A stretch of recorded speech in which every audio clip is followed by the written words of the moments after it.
This is a clinical trial, a phase 2 clinical trial of a drug known as pazopanib in advanced, what is called differentiated thyroid cancer.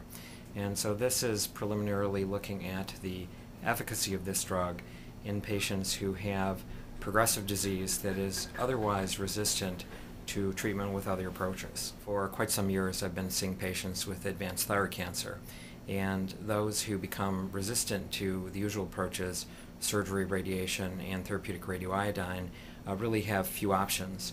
And we really were quite discouraged because standard chemotherapy approaches just do not work, and we were seeing more and more patients succumb to the disease. So we wish to look at alternative approaches. What's happened in the last few years is that through improved understanding of the derangements in thyroid cancers, we have begun to be able to select newer agents which target those derangements to try and reverse them in hopes of providing a different means of treating the disease. Pazopanib was one such agent that became very attractive to us. Patients, what they'll tell me is this really means hope for them. And beyond hope, given that we've seen a large fraction of patients apparently benefit from the drug, it actually means more than hope, which is benefit.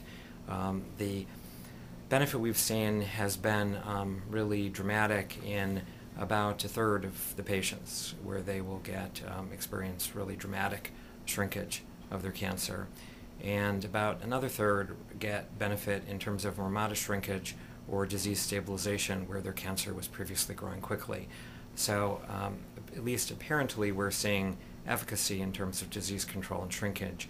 The thing that's not clear at this point, however, is the extent to which this benefit is translating into survival benefit, and that's something that will take longer time to really assess. I think that there have been some surprises. One is that this drug works much better than we would have probably imagined, and the other issue is that overall it's probably been less toxic than we might have imagined.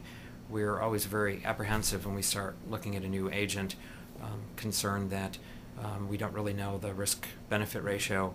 And in fact, the surprising thing for us now and my study assistant is often when patients actually progress, because it's such an infrequent event.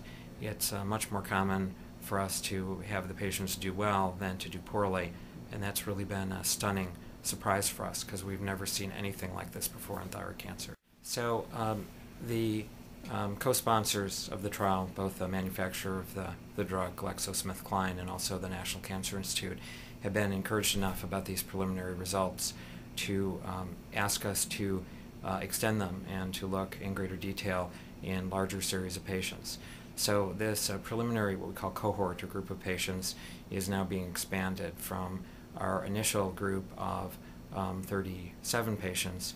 We are now expanding this to an additional group of 75 patients, and there is a plan to look at this in a very, let's say, concerted fashion to begin to look at the question of survival. Although thyroid cancer is really very common in the U.S. and is now the 7th most common cancer in women in the U.S., and many of us are going to be affected or have family members affected, the real takeaway is that only perhaps 5 to 7% of those patients will ever have such threatening disease to merit aggressive treatment like this or other newer therapies.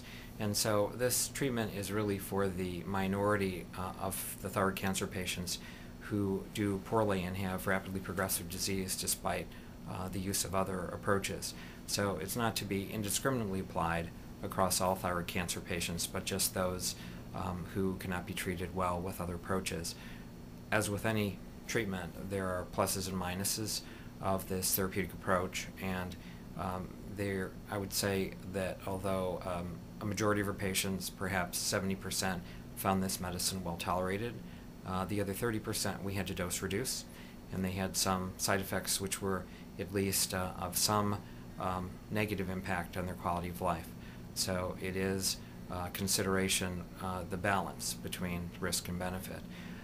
Any drug also can have more serious potential side effects too, and although those would be unlikely, it would preclude us from indiscriminately applying this drug to all thyroid cancer patients.